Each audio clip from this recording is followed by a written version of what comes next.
Steph is up here, and she is currently a VP of sales for the EMEA region. I had no idea what that was when you first emailed me, and I still sometimes get it wrong. If everyone could be quiet, I'd love that. Thank you.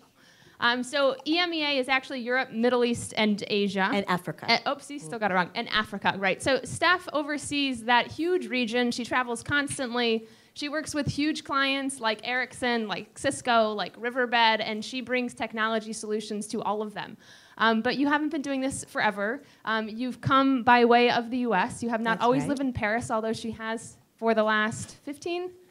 13 years in Paris and 16 years in Europe. So okay, so she's been there over in Europe for a long time, but she lived in places like New Jersey and in Boston, and she's a U.S. native by heart, although I think now she is an implant into Europe and very successfully living over there with her wonderful children, who I had the chance to meet.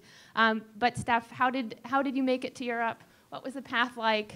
Can you tell us more? Sure, sure. And I'll give you, everybody out there, a little bit of a visual that she provided to me to help explain the journey. So I thought that sometimes it's easier to tell a path by picture. So I'm born in New Jersey and born and raised in New Jersey through my adolescence. Me too, by the way. That's another connection we have. We've got a lot of great connections. I attended Rutgers University and graduated in 1996. Immediately after graduation, I entered a company at the time which was called Lucent Technologies. It's now Alcatel-Lucent. And I was hired into quite a special management training development program for financial-oriented aspiring leaders, I would say.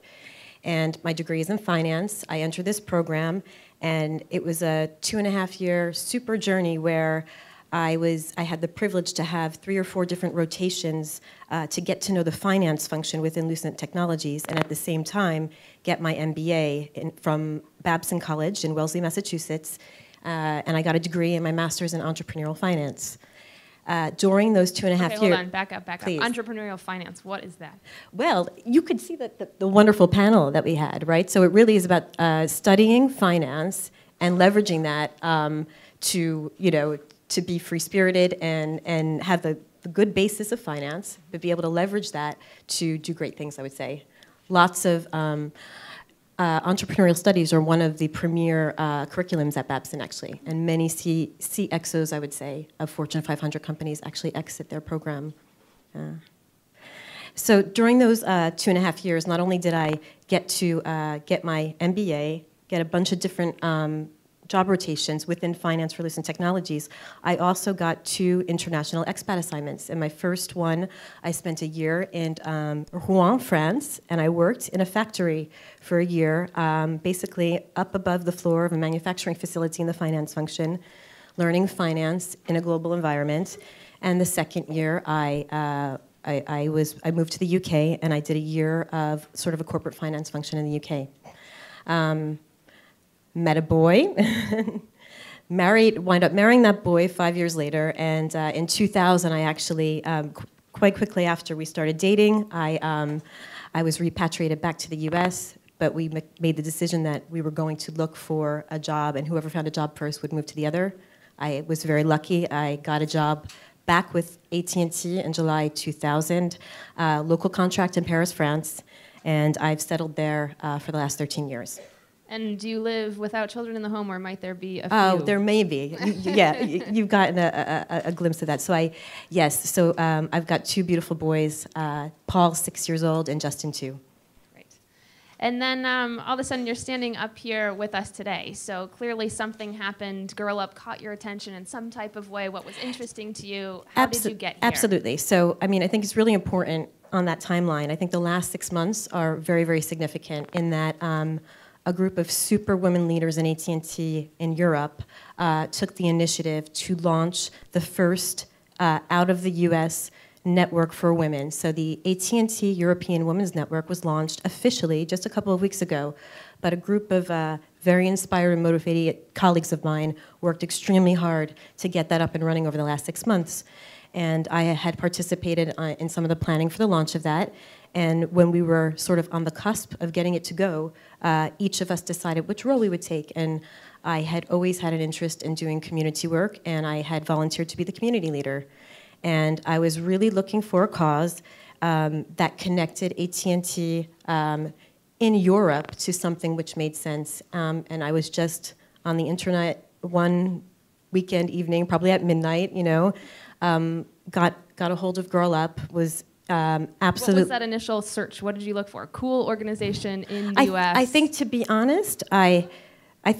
honest, I always had a soft spot for the United Nations. I always would do, charitable giving via UNICEF. So for me, I think the first trigger was the UN.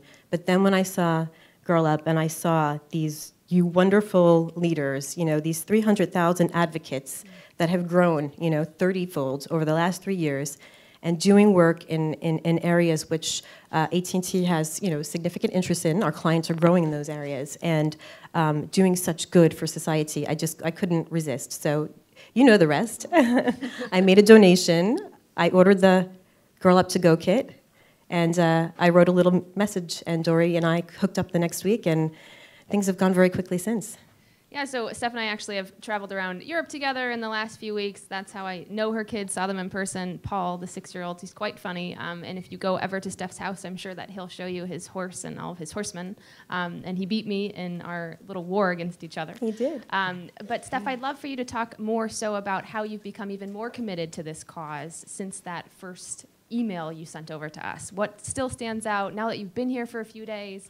What has inspired you even further? And then, I guess, what are your plans for going even forward? Absolutely. Into the future? I think, I guess one of the inspirations that I had is actually the connection that we made together. And I think that the Girl Up organization has such an entrepreneurial spirit. And after our first conversation, where you sort of laid out the basics of the program, I was completely, blown away, really blown away.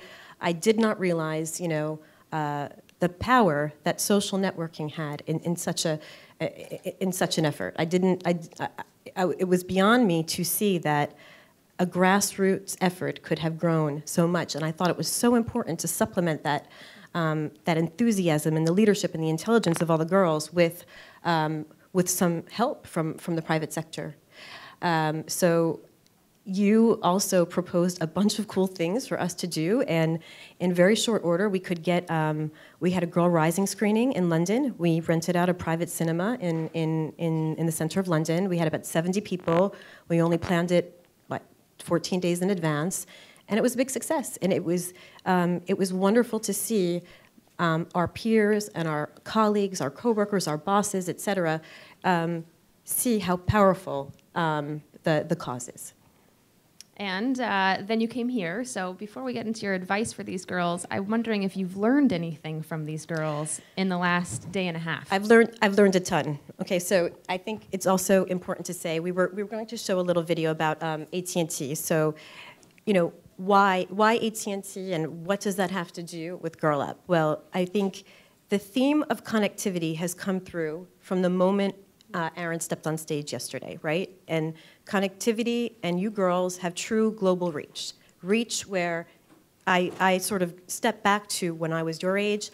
We didn't have those opportunities. We didn't have the social network. So your voice is heard all the time by everyone. And when Dory came over to Europe and we traveled with my customers and our partners and we started raising awareness for Girl Up, we were actually able to structure the workshop that we held yesterday. And I guess, yeah, I see Natasha attended the workshop, and in the mentoring session, I had 2 or 3 girls that also attended the workshop. And during the trip that Dory and I did, we actually were able to sort of envisage what we could do next. And in my mind, today, you girls are connecting to each other over the likes of Facebook and Twitter, and you're 300,000 strong, and you're supporting each other, and there's teen advisors, and you have that whole network to really propel the grassroots movement forward. And we started to think, well, what if we came up with an idea and used you girls to come up with some thoughts on connecting you directly to, let's say, girls in Ethiopia? And that's what we did yesterday for an hour during the workshop. And what fascinated me in terms of your input, firstly, how innovative and how far-reaching you are to start with. And I loved to actually sort of feel old in that session because I learned some things from, like, what you wanted. You wanted a high-quality video conversation. You wanted a private area to chat.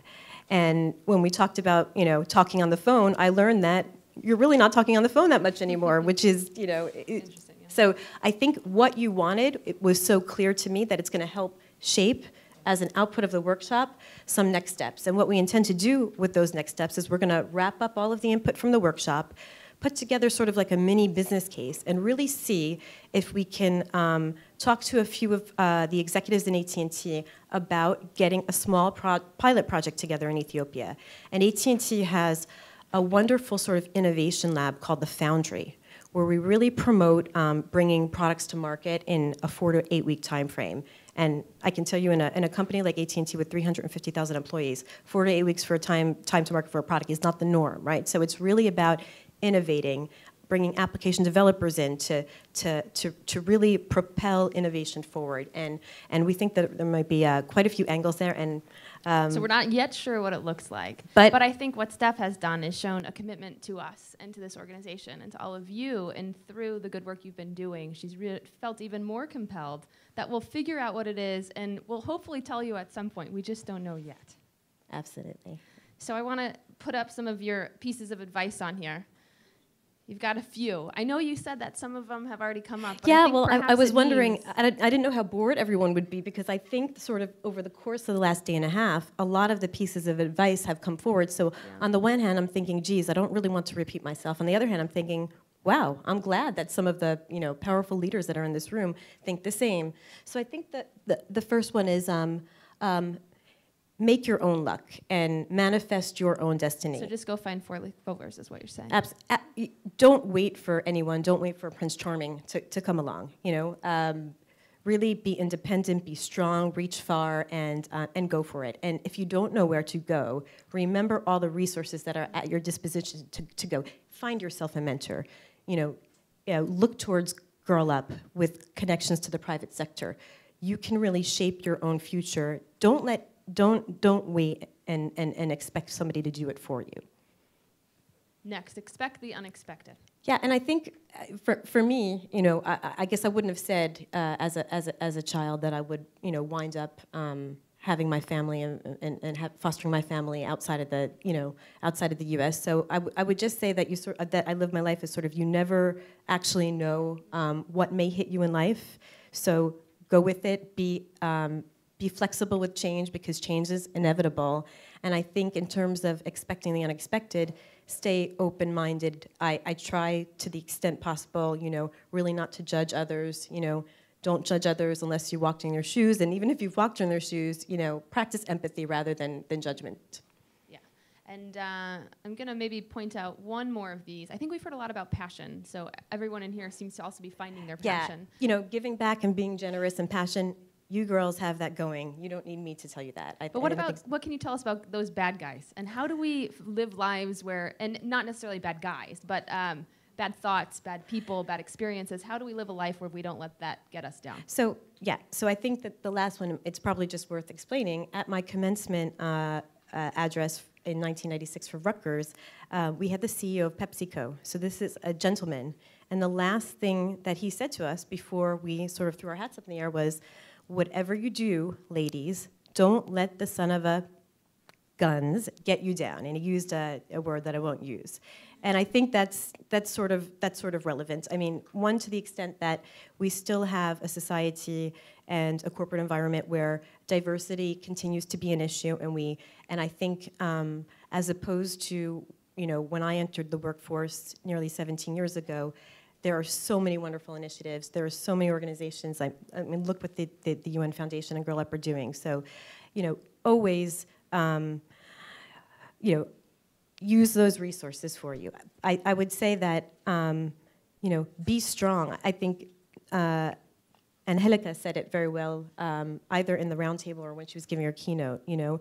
Be confident. State your position.